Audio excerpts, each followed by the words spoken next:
Pour cette journée inter-institut ITAM-ISFAM, pour échanger avec vous sur la thématique de l'éco-conception des soins. Je tiens à remercier tout d'abord Raquel et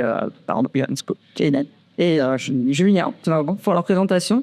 La mienne va faire un peu le lien entre vos deux présentations. Ça va être une approche un peu moins fondamentale peut-être, mais un peu plus terre à terre. Puisqu'on va parler de soins primaires et comment s'impliquent les médecins généralistes en santé planétaire. Donc tout d'abord, moi je suis le docteur Charlotte Bollers. Je suis médecin généraliste installé dans le Vaucluse à Châteauneuf-de-Gadagne. Je suis également chef de clinique au département universitaire de médecine générale et doctorante. Mon laboratoire d'accueil est le CRS, le Centre d'études et de recherche sur les services de santé et la qualité de vie. Et ma thèse porte sur la santé planétaire et ses enjeux en médecine générale, avec une étude des pratiques, les médecins généralistes et l'acceptabilité des patients de l'évolution des pratiques de soins.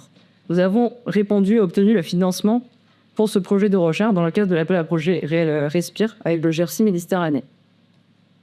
Tout d'abord, pourquoi parler d'éco-conception des soins ? Je crois que cette carte est assez percutante des impacts du changement climatique sur la santé.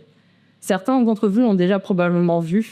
Elle a été publiée dans la revue Nature par l'université d'Hawaii.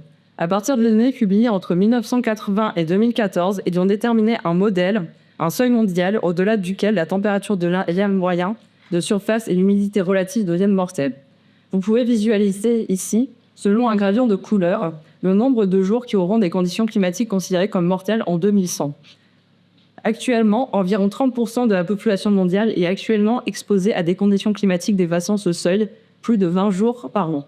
D'ici 2100, ce pourcentage devrait passer à environ 48% dans un scénario avec des réductions drastiques des émissions de gaz à effet de serre et environ 74% dans un scénario d'émissions croissantes. Et ces scénarios, la plupart d'entre vous l'ont déjà vu dans les rapports du GIEC.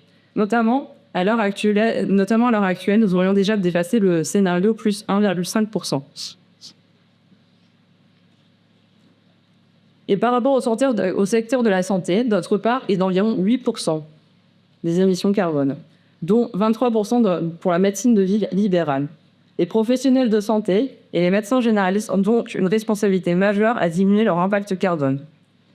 Et c'est dans ce contexte qu'en 2019, la MONCA, la World Organization of Family Doctors, a appelé les médecins généralistes du monde entier à agir en faveur de la santé planétaire. Leur responsabilité est double. De par leur place centrale dans les systèmes de santé et leur rôle majeur de prévention, ils sont encouragés à sensibiliser les patients aux co-bénéfices santé-environnement, c'est-à-dire à promouvoir des actions bénéfiques à la fois pour la santé humaine, mais également pour l'environnement. Ils sont également incités à réduire leur impact environnemental par la baisse de leur empreinte carbone de leur exercice. Mais depuis l'appel de la MONCA en 2019, les médecins généralistes ont-ils modifié leurs pratiques ? C'est cette question que nous nous sommes posée lorsque nous avons réalisé un premier état des lieux des actions menées par les médecins généralistes en faveur de la santé planétaire. Nous avons réalisé une étude quantitative transversale auprès des médecins généralistes remplaçants et internes de juin à octobre 2023. Nous avons diffusé un questionnaire en ligne auto-administré à l'échelle nationale, constitué de 28 questions et diffusé auprès de multiples instances, universités, URPS, communautés pluriprofessionnelles territoriales de santé. Le questionnaire a été divisé en 4 parties, une sur la base de l'écologie dans la vie personnelle et professionnelle des participants, une sur les opinions sur le rôle du médecin généraliste en santé planétaire et une sur l'étude de leurs pratiques des conseils développés en santé planétaire. Au total, 974 médecins installés, remplaçants et internes ont participé à l'étude. Notre échantillon était constitué majoritairement de femmes et l'âge moyen était plutôt jeune, de 41 ans. Les participants ont indiqué un intérêt pour les problématiques environnementales importantes dans leur vie personnelle, avec une moyenne de 7,8 sur 10, et moins importante dans leur vie professionnelle à 5,8 sur 10. Seuls 23% des participants déclaraient avoir été formés à la santé planétaire, principalement au cours de la formation continue. Les participants, concernant le rôle perçu du médecin généraliste, les participants étaient majoritairement d'accord pour dire que sensibiliser les patients aux conséquences d'une mauvaise utilisation des médicaments, leur donner des conseils pour une alimentation plus saine et plus durable et identifier l'exposition à des risques environnementaux dans leur vie personnelle ou professionnelle, faisait partie de leur rôle en tant que médecin généraliste. Ils étaient pour la plupart d'accord sur leur rôle d'informer les patients sur les effets de la pollution et du changement climatique, Cependant, ils étaient ambivalents quant à la sensibilisation des patients aux impacts sanitaires environnementaux des principaux modes de transport. Pour les participants de notre étude, il n'appartient pas au rôle du médecin généraliste de promouvoir auprès des patients des conseils d'atténuation tels que le recyclage, le compost ou l'usage des transports publics. Concernant l'alimentation, les conseils les plus fréquemment donnés étaient de diminuer les produits transformés, la consommation de protéines d'origine animale et de manger des produits de saison Pour la santé périnatale, le conseil le plus fréquemment donné était celui de ne pas fumer à l'intérieur. La plupart des médecins incitaient également leurs patients à une mobilité active. Enfin, concernant les prescriptions médicamenteuses, les informations les plus fréquemment délivrées étaient celles relatives à l'antibiorésistance, aux effets secondaires des traitements et des interactions médicamenteuses. Concernant les forces de notre étude, il s'agit d'un sujet d'actualité originale. Par ailleurs, nous avons inclus une population d'études supérieure en nombre à celle retrouvée lors de précédentes études, ce qui pourrait constituer une première base nationale dans l'état des lieux des pratiques en santé planétaire de médecins généralistes. Concernant les limites de notre étude, le taux de réponse au questionnaire était difficilement déterminable. Notre étude comporte un biais de sélection. La population n'est pas représentative des médecins généralistes en France et nous avons inclus une population plus jeune et féminine. Elle comporte également un biais de désirabilité sociale et de mesure. Alors, quelle place pour la santé planétaire en médecine générale ? On note un contraste entre l'intérêt pour la problématique dans la vie privée et la vie professionnelle. L'expression de cet intérêt par la population d'études évoque l'initiation d'une réflexion de la part des médecins généralistes à agir en faveur de la santé planétaire, mais également des difficultés à la mettre en pratique professionnelle au quotidien.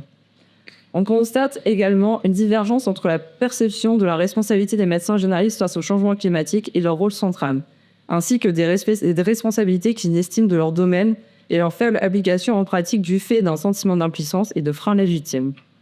Les conseils les plus fréquemment donnés sont ceux qui présentent un bénéfice direct sur la santé individuelle plutôt que sur l'environnement, comme pour l'alimentation, le transport actif, le tabagisme et le mésusage médicamenteux.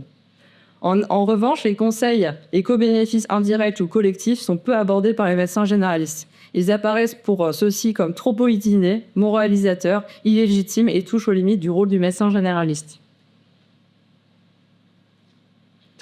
Concernant les limites des médecins généralistes à s'impliquer en santé planétaire, elles sont multiples. Les participants de notre étude décrivaient un manque de connaissances sur les liens santé-environnement, des perturbateurs endocriniens, de l'impact environnemental des médicaments. En formation initiale, la santé planétaire représentait en 2021 que 0,4% du volume total de formation initiale. Pour la formation continue, elle représentait moins de 1%. Concernant le manque de temps, première limite rapportée par les participants, il s'agirait peut-être de remettre la prévention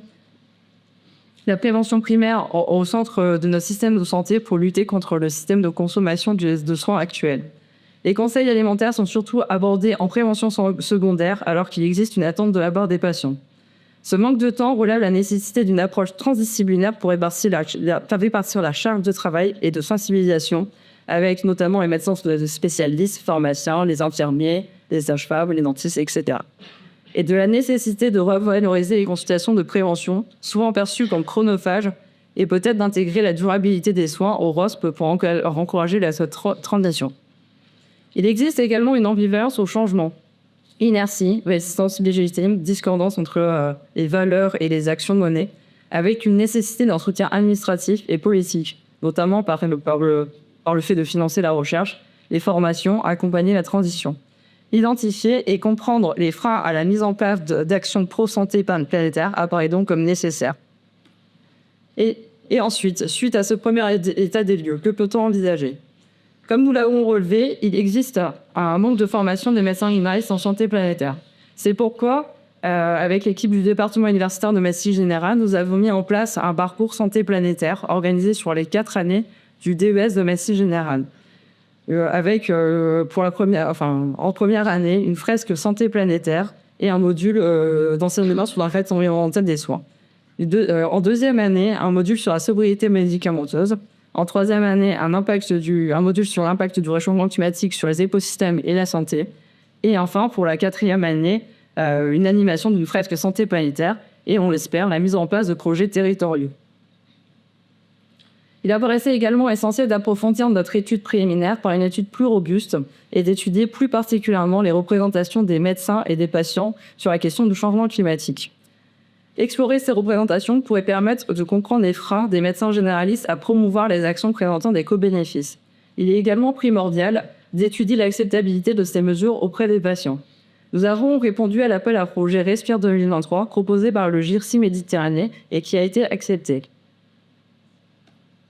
L'objectif principal de notre projet est de décrire auprès des médecins généralistes des pratiques actuelles concernant les champs d'action de promotion de la santé planétaire recommandés par la MONCA. Les objectifs secondaires de notre projet seront d'explorer la proportion des médecins généralistes à modifier leurs pratiques en santé planétaire, d'explorer le risque perçu du changement climatique, ses conséquences sur la santé et les représentations des médecins généralistes et des patients concernant la santé planétaire, d'identifier les freins et les motivations à agir dans cette thématique de la part des patients et médecins généralistes, d'explorer auprès des patients l'acceptabilité des évolutions envisagées et de réaliser le bilan carbone des maisons de santé pluriprofessionnelles en France. Nous allons donc réaliser une étude multicentrique, mixte, séquentielle, quantitative puis qualitative auprès des médecins généralistes et des patients. Les phases quantitatives auprès des médecins et patients devront permettre de décrire les pratiques actuelles des médecins généralistes dans les deux champs d'action de promotion de la santé planétaire recommandés par le MONCA, l'acceptabilité de ces mesures perçues de la part des patients. Et elles permettront également de décrire les représentations et le risque perçu sur la santé du changement climatique.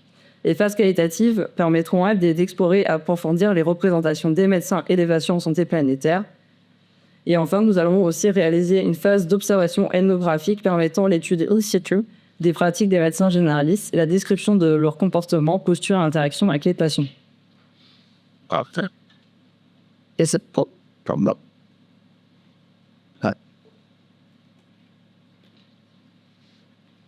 Et ce projet, nous allons le commencer au deuxième trimestre 2026, avec peut-être une collaboration de sa part. Je vous remercie pour votre attention. Merci.